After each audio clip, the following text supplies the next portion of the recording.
India is facing a massive crisis, and this crisis directly concerns you and your future. This is the crisis of joblessness. The uneducated youth of India is going through a very hard time, and the situation may not improve in the near future. This happened in January. Thousands of students protested against railways exams results in Bihar, and this is how job applicants were beaten up in UP's Prayagraj. Job मांगने वालों को डंडे पड़े हो ये कोई पहला instance नहीं है. These people were leading a candlelight march against alleged irregularities in an exam to appoint 69,000 assistant teachers in Lucknow. But this is how the police tried to address this issue, by beating them up.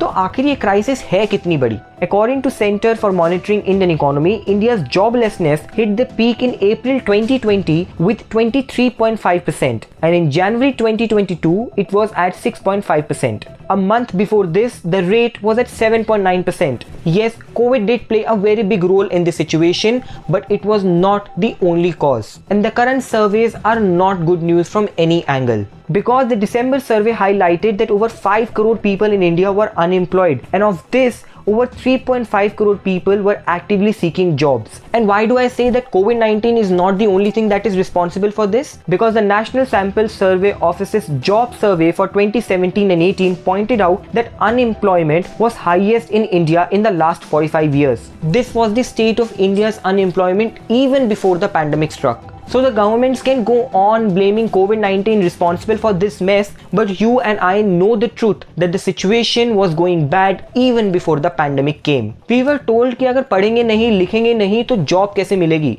लेकिन पढ़ने और लिखने के बाद भी, degrees के बाद भी, स्किल्स के बाद भी अगर जॉब नहीं मिलेगी तो उसके लिए कौन रिस्पॉन्सिबल होगा? In September 2018, a news report pointed out how 93,000 people had applied for 62 vacancies for a peon in the UP Police Telecom Department. Of these, over 50,000 were graduates, whereas over 3,700 applicants had a PhD. The eligibility, just a class 5 pass out. In February 2018, the Tamil Nadu Police Service Commission wanted to fill the vacancies for 9,500 posts of typists, village administrative officers and stenographers. But for this, nearly 20 lakh people applied, which included nearly 1,000 PhD degree holders and over 23,000 MPhil holders. The story is same everywhere. In Gujarat, there was recruitment for 600 posts of Gram Rakshak Dal, whereas thousands turned up and the police had to use lathis to control the crowd.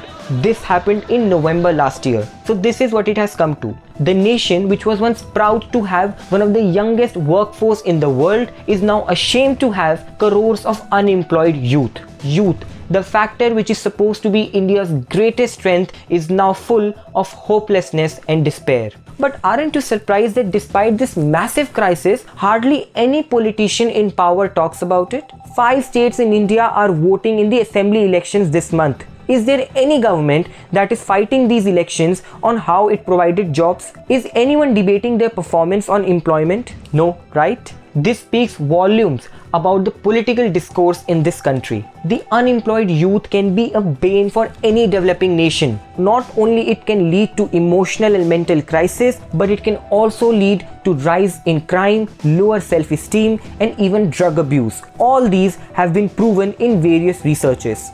This decade is going to be very important for India's development. Will the government finally wake up, smell the coffee, and act on this crisis? Only time will tell. What do you think about this? Let me know in the comment section. And if you like this video, do not forget to drop in a like and subscribe to Indiatimes.